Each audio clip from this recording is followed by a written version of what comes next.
Meus irmãos, boa noite, a paz de Cristo a todos vocês.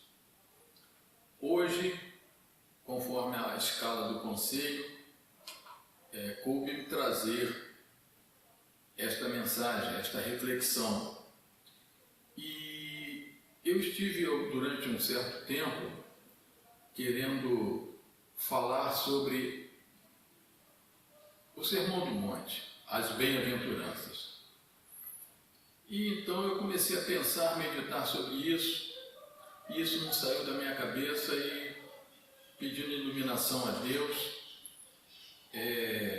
me veio então que seria um momento de eu começar a fazer essa reflexão sobre o Sermão do Monte, as bem-aventuranças.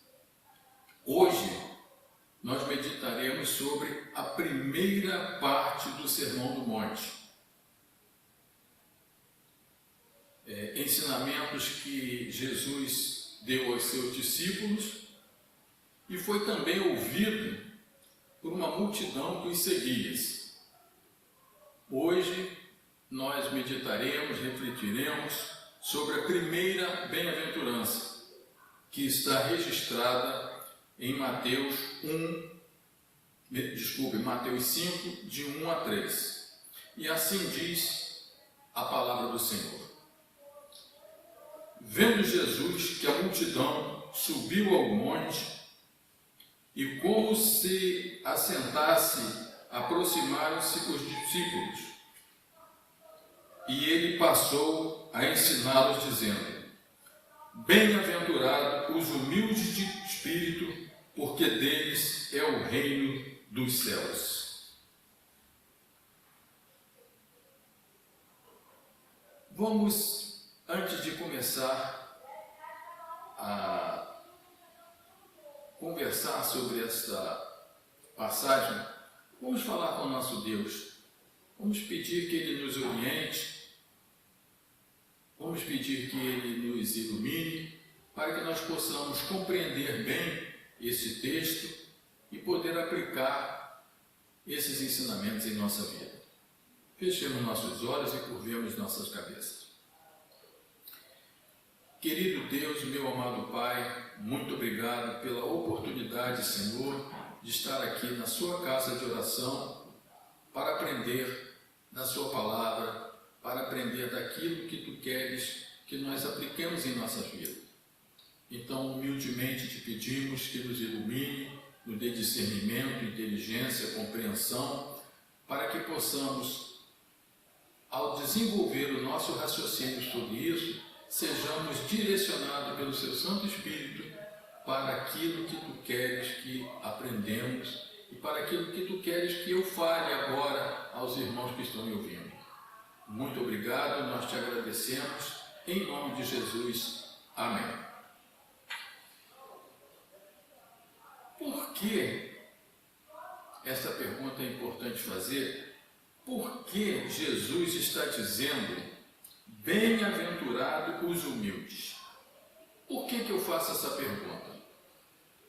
Porque a sociedade daquela época, e a de hoje também, ela valoriza muito os fortes, os poderosos, os arrogantes de uma certa forma, que se impõem pela força. Mas Jesus, ao afirmar que felizes, bem-aventurados são os humildes, ele frustra a sociedade do seu povo. E de uma certa maneira, quando alguém dos nossos tempos ouve, também pode se sentir frustrado. Se não, vejamos, naquela época de Jesus, o povo judeu estava sob domínio, sob o jugo do Império Romano. E eles também, como sociedade, tinham diversos grupos, como nós temos hoje. Na política, nós temos pessoas de esquerda, de direita, de centro, pessoas que não são de lado nenhum, ficam doidos para não levar uma escada porque estão em cima do muro e vão ter que escolher um lado. Nós temos sindicalistas, associações, temos uma gama muito grande de divisões da sociedade. Naquela época também não era diferente, tinham muitas. Mas nós vamos ver, por exemplo, somente as que são mais conhecidas, que são mais citadas na Bíblia. Nós tínhamos os fariseus. Quem eram os fariseus? Eles eram os religiosos conservadores.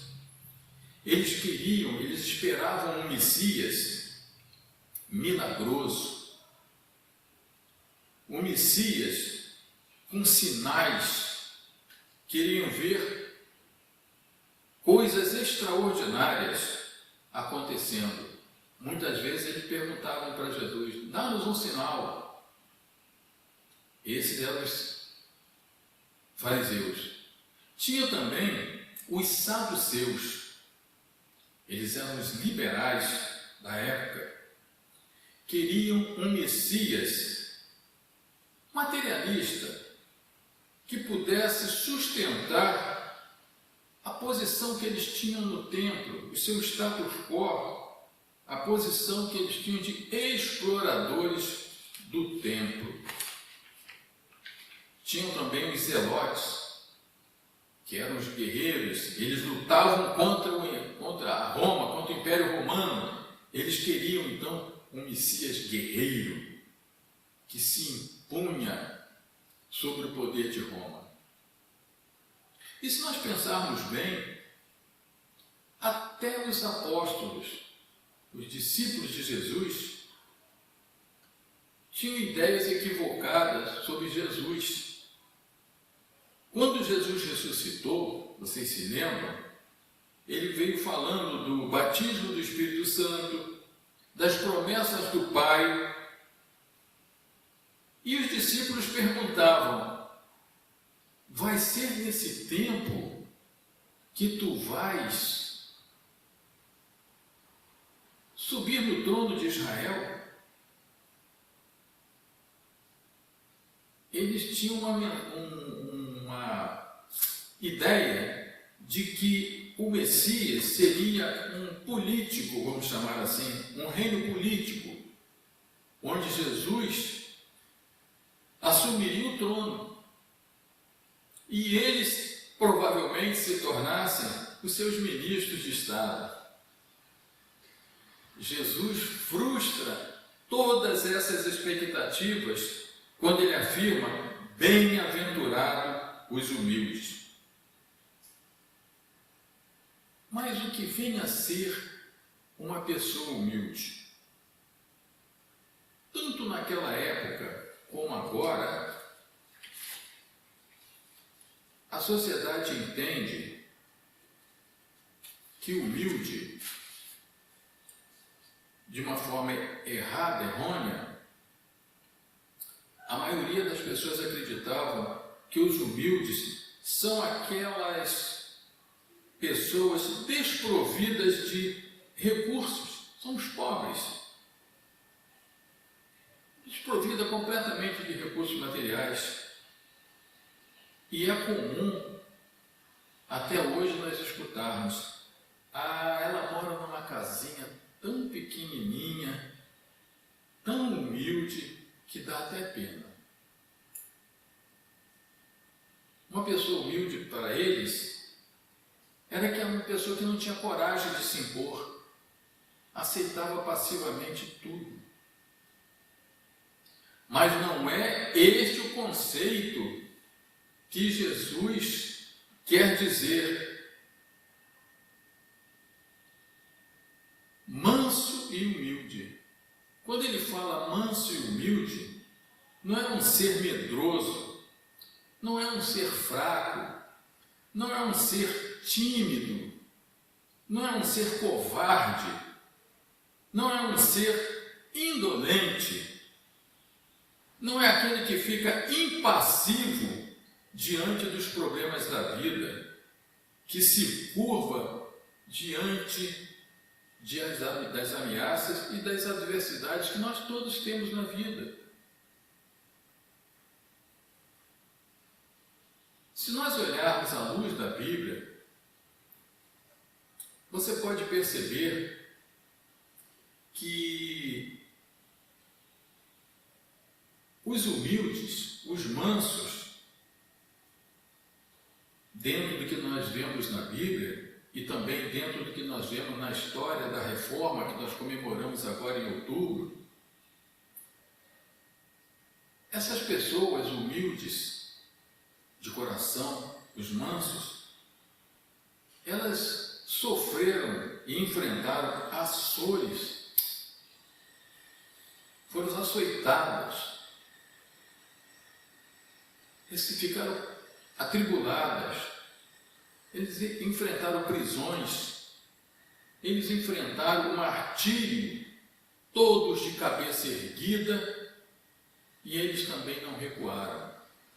Quando às vezes nós vemos, até em filmes, que cristãos eram colocados naquelas arenas onde tinham feras famintas, e eles eram jogados às férias para serem estraçalhados, muitos iam cantando. Eles não se desesperavam dizendo: poxa, por favor, me solta, eu não sou cristão, eu estou aqui erradamente. Não, eles aceitavam isso com galardia, com coragem. E também, se nós olharmos para Jesus, ele mesmo se declarou manso e humilde. Em Mateus 11, 29, diz o seguinte: tomai sobre vós o meu jugo e aprendei de mim, porque sou manso e humilde de coração. Será que Jesus era covarde? Será que Jesus era acomodado? Será que Jesus não enfrentava as adversidades da vida como o homem que ele estava aqui? Não. Jesus era corajoso. A passagem que todos nós conhecemos, quando ele pegou de chicote e expulsou os vendilhões do templo, virou a mesa dos cambistas e teve a coragem de se entregar e morrer na cruz em nosso lugar. Não tem maior demonstração de coragem do que essa.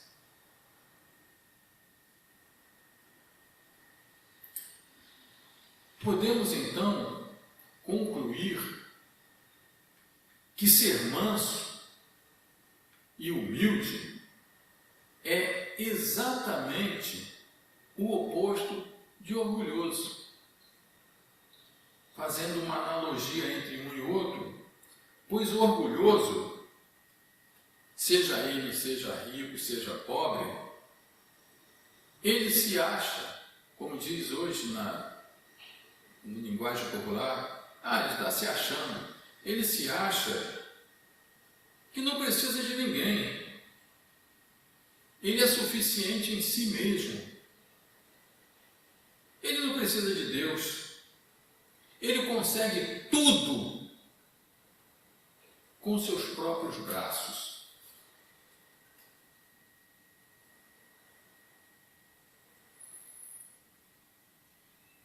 Isso vem de dentro do coração orgulhoso, que não tem nada a ver com a humildade. E também não tem nada a ver com a conta bancária, porque o orgulhoso pode ser rico e pode ser pobre. Não é uma questão de dinheiro, é uma questão íntima, de se achar superior. O orgulho está escondido dentro do coração.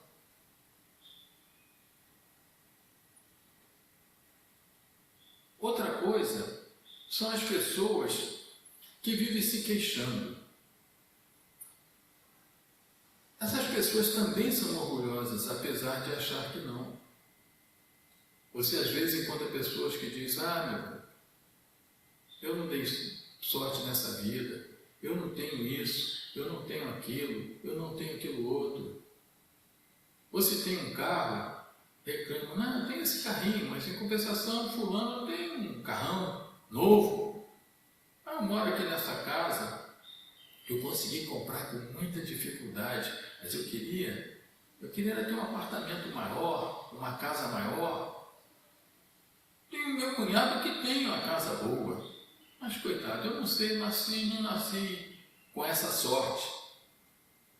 Esse tipo de pessoa, apesar de se mostrar, vamos chamar assim, humilde, e reconhecer que não tem nada, na realidade é uma pessoa orgulhosa, porque ela não está satisfeita com aquilo que ela tem. Ela se acha muito melhor do que o que ela é. E por ela se achar melhor, ela reclama do que ela tem, porque como sendo melhor, ela deveria ter mais. Então, há uma situação em que as pessoas se colocam como humildes, mas na realidade são pessoas orgulhosas. Agora, o humilde? O humilde de espírito, humilde de coração, manso de coração, ele não acha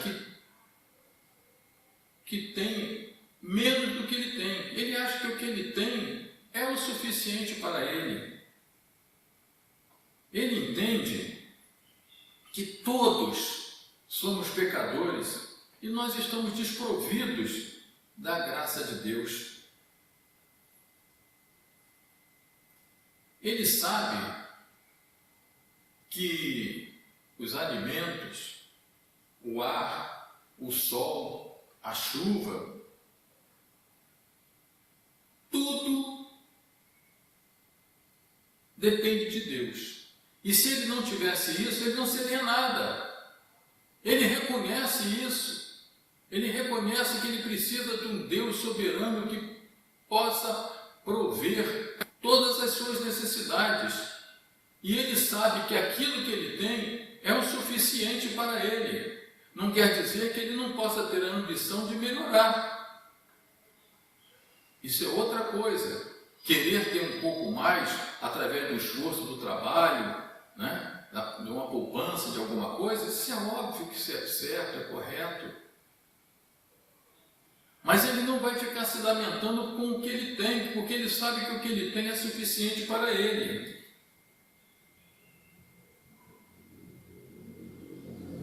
O humilde de espírito, o manso, ele sabe que ele precisa de um provedor para as suas necessidades terrenas. E esse protetor, ele reconhece que é Deus.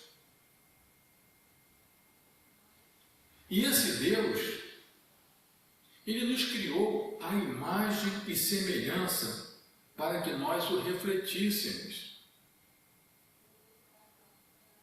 Ser humilde de espírito é reconhecer que todos os que estão ao nosso redor são semelhantes a nós, tanto os ricos como os pobres, famosos ou sem fama nenhuma. Todos somos iguais diante de Deus. Nós somos a raça humana. E nós achamos que todos somos iguais. Mas o orgulhoso, ele acha que existe indivíduos de segunda categoria. Você observa, por exemplo, pessoas que estão no poder, presidentes, governadores, prefeitos, não quer dizer que todos são, mas normalmente são os que estão no poder. Eles sempre acham que eles estão lá pelos seus próprios méritos, por eles serem diferenciados. Eles são cidadãos de primeira categoria. Os outros são de segunda categoria.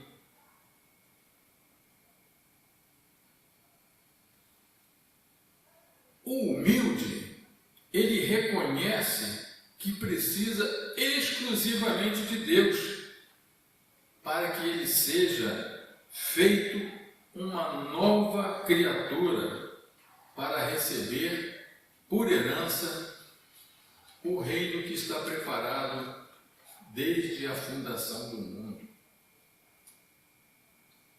O humilde, ele não quer dizer que ele não se contrarie, não se enfrente às situações. Ele não é acomodado.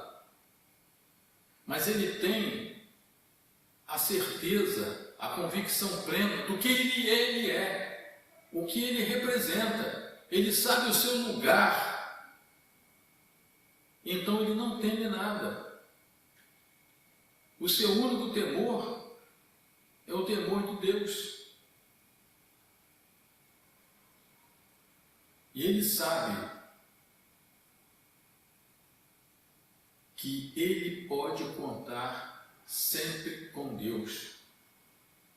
O humilde de espírito, o manso, quando ele vai fazer alguma coisa, vai tomar uma decisão, ele não confia na sua própria inteligência, ele não confia na sua própria força. Ele se prostra de joelho, ou mesmo no secreto do quarto, como a Bíblia nos fala, e ele conversa com o nosso Deus, o nosso Pai Celestial, e coloca todas as suas ansiedades, coloca todas as suas necessidades Ele sabe que Deus sabe, mas assim mesmo ele coloca. E ele pede a orientação de Deus para aquele passo que ele vai tomar. Porque ele reconhece